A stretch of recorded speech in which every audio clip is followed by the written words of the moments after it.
আলাইকুম। আমাদের সামনে এখন রয়েছে জাহিদ মোল্লা। আপনারা সবাই জানেন বেশ কিছুদিন চিকুনগুনিয়ায় আক্রান্ত ছিলেন এবং খুবই অসুস্থ ছিলেন। সবাই খোঁজখবর নিয়েছে, আমরা এসেছি দেখতে।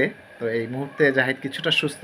আচ্ছা জাহিদ, এই যে চিকুনগুনিয়া আক্রান্ত হলে এই তোমার কষ্টের কথা কিছুটা জানাও, সবাই একটু জানো যে কি পরিমাণ কষ্ট পেয়েছো, ব্যথা পেয়েছো, সেটা সম্পর্কে একটু বলো। আসসালামু আলাইকুম সম্মানিত দর্শক, শ্রদ্ধেয় মামা।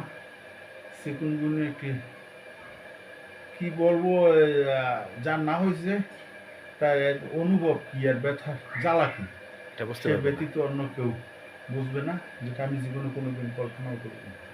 আমার শরীরের সকল অঙ্গ প্রত্যঙ্গ মনে হচ্ছে জয়েন্ট থেকে খুলে গিয়েছে। তারপর আল্লাহ রহমতে লাখো শুক্রিয়া যে আমি আগের থেকে অনেকটাই সুস্থই বলা চলে। আলহামদুলিল্লাহ, আপনাদের সকলের দোয়া করবেন যেন আমি বাকিটাও তাড়াতাড়ি সুস্থ হয়ে যেতে পারি। আর ইনশাআল্লাহ। এই মহামারীতে যেন কোনো মায়ের সন্তান আর আক্রান্ত না হয়, সে মহান রব্বুল আলমিনের কাছে এই প্রার্থনা করি। সকলে ভালো থাকবেন। তো বন্ধুরা, জাহিদ এখন অনেকটাই সুস্থের পথে, দ্রুতই ফিরে আসছে আপনাদের মাঝে।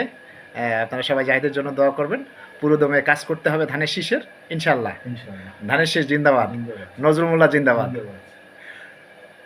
তারুণ্যের প্রথম ভোট ধানের শীষের পক্ষে, তারুণ্যের প্রথম ভোট নজরুল মোল্লার পক্ষে হোক।